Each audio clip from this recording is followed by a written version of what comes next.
कशा आहात माझ्या प्रिय सख्यांनो? मी डॉक्टर प्रिया चोरगे. महिलांच्या सौंदर्य, आरोग्य आणि सौंदर्य संवर्धनावर मी PhD केलेली आहे.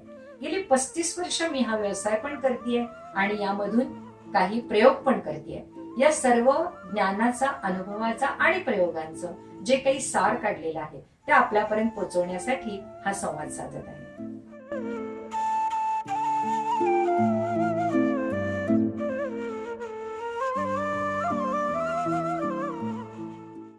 हॅलो प्रिय सख्यांनो, काय करताय सध्या? फक्त स्वयंपाक, घर, चूल, मूल, आराम. कंटाळलात ना? कोविड-19 ने आपल्याला चांगली शिक्षा दिली आहे असं वाटतंय ना?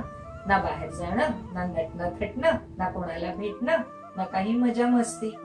पण मला असं वाटतंय की याच संधीचा आपण पॉझिटिव्हली विचार केला आणि जर हाच वेळ, मोकळा वेळ आपल्या घरातल्या काही गोष्टी सुधारण्याकडे, स्वतःची पर्सनॅलिटी सुधारण्याकडे जर आपण दिला तर निश्चितच आपण पुढच्या काळामध्ये अधिक आनंद त्याचा घेऊ शकू असं मला वाटतंय.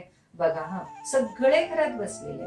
कधीतरी असं होतं का? मला वाटतं फक्त दिवाळीच्या पहाटेच आपण असा अनुभव घेत असू. आता आपण जे काही करणार आहोत ते आपल्या बरोबर आपण इतरांच्यावर पण त्याचे प्रयोग केले समजा आणि त्यांनाही सुंदर बनवलं तर आपलं सगळं अख्खं घरच सुंदर होऊन जाईल. छान दिसलं की सगळ्यांनाच आनंद होतो. लहान मूल फुल बघून आनंद होतो की नाही? तोच आनंद आपल्याला आपल्या चेहऱ्यावर जर दिसला, दुसऱ्यांच्या चेहऱ्यावरचा जर दिसला, आपण नक्कीच आनंदी होणार. हो ना?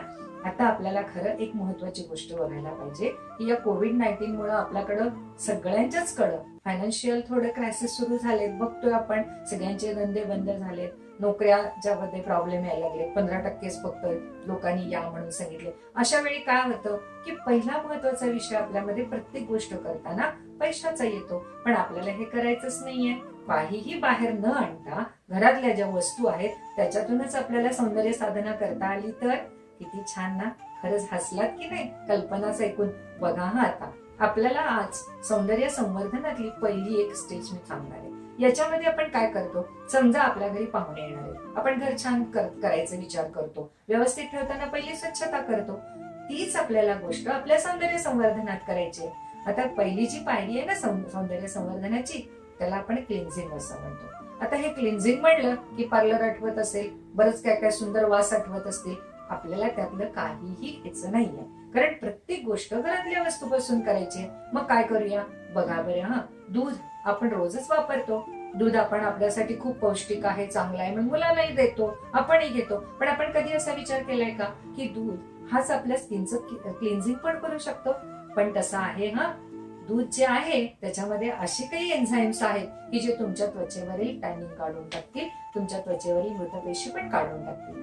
हे दूध आपल्याला सहज अवेलेबल आहे. आपण घरातलं 2 चमचे दूध घेऊया एका चेहऱ्यासाठी, त्याच्यामध्ये 2 थेंब लिंबाचा रस टाकूया. लिंबू हा स्वच्छ करतो आपल्याला माहितीच आहे. देवाची भांडी घासताना पहिला लिंबूच आठवतो. आता हे जे चेहरा आपल्याला स्वच्छ करायचा आहे त्याच्यात 2 थेंब लिंबाचा रस टाकूया. यावेळी तुम्हाला वाटेल नाही नाही रे बाबा, लिंबू कसा लावायचा आपण? चेहरा तर माझा इतका सेन्सिटिव्ह आहे, मला काही सहन होत नाही. थोडीशी आपण अधिक काळजी घेऊ यासाठी. याच्यामध्ये 2 थेंब आपण तुपाचे टाकू किंवा मधाचे टाकू. आता तुपाचे टाकायचे की मधाचे हे मी थोडस नंतर डिटेल सांगेन. सुरुवात करताना करायला हरकत काय आहे आपल्याला? हे दोन्ही थोडस मिक्स करूया आपण त्याच्यामध्ये. हे छानसं मिश्रण जे तयार झालंय त्याला लिंबाचा मस्त सुगंध पण येतोय. लिंबाचा सुगंध हा रिफ्रेशिंग असतो माहितीये. आपण काय करायचंय? टिकली वगैरे लावली असेल तर काढून टाकायची, पावडर लावली असेल तर चेहरा धुवून घ्यायचा. त्यानंतर हे मिश्रण छानसं आपण पूर्ण चेहऱ्यावर लावून गळ्यापासून कपाळापर्यंत आपल्या हातावर घ्यायचं, पसरवत जायचं. चेहऱ्याचा कोणत्याही संवर्धनाच्या पायरीत एक सख्यानं लक्षात ठेवा, कधीही वरून खाली स्किन ओढायची नाही. कारण आपल्याला त्या स्किनला छानपैकी वरच्या दिशेने मसाज देऊन त्या मसल्सना योग्य त्या जागेवरच ठेवायचंय. आणि आपण या क्लिन्झिंग पासूनच ती सुरुवात केली ना, आपल्याला एक चांगली सवय लागेल आणि स्किनलाही फायदा होऊन जाईल मस्त. चला तर मग हे दूध जे आपण तयार केलंय सगळं घालून थोडं हातावर घेऊया. गळ्यापासून छान मसाज देत जाऊ. आपण छानपैकी देवाची पूजा करताना जसं एकाग्र चित्त होतं ना, तसं स्वतःमध्ये छानसं रमा. मस्तपैकी असा मसाज द्या. गालाला थोडा बाहेरच्या दिशेने मसाज द्या. त्यानंतर आपण नाकावर थोडं जाऊया.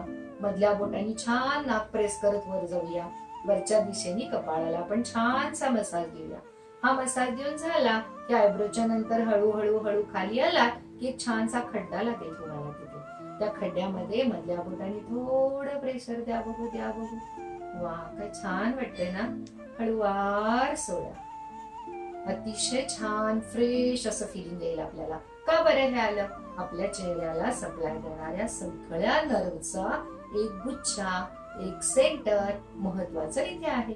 त्यामुळे इथं प्रेस केलं, थोडं प्रेशर दिलं की छान सगळ्या चेहऱ्याच्या नर्व उत्तेजित होतात आणि खूप छान वाटतं आपल्याला. आता काय करायचंय? हे सगळं लावलेलं थोडंसं ओलं आहे, तोपर्यंत छान थांबायचंय. पूर्ण सुकलं की थोडा पाण्याचा, थंड पाण्याचा हात आपण घ्यायचाय. पुन्हा एकदा हे सगळं ओलं करायचंय आणि जसा आपण मसाज दिला मगाशी ना, तसाच मसाज देत देत देत हळूवार पुन्हा चेहऱ्यापासून बाजूला करायचंय. इतकं झालं की एक छानसा टर्किशचा छोटासा रुमाल घ्या, तो थंड पाण्यामध्ये बुडवा, आपल्या पूर्ण चेहऱ्यावर लपेटा आणि थोडं प्रेस करा. किती छान वाटतंय बघा.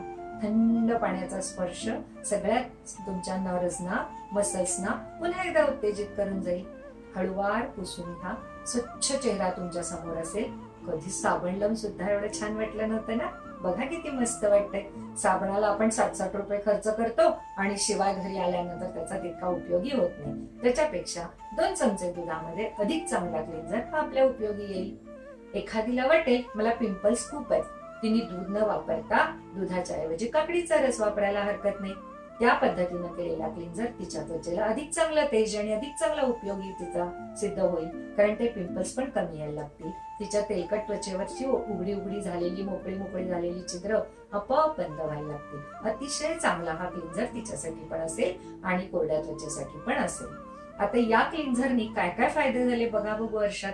एक तर आपला चेहरा स्वच्छ झालेला आहेच. दुसरं, एक त्याला ग्लो आलेला आहे, कारण तुम्ही छानसा मसाज दिला होता सगळ्यांना. या मसाजमुळे रक्तप्रवाह सगळा सुधारलेला आहे. जो मसाज दिला त्याने आपल्या त्वचेवरचे डेड सेल पण काढून टाकलेले आहेत.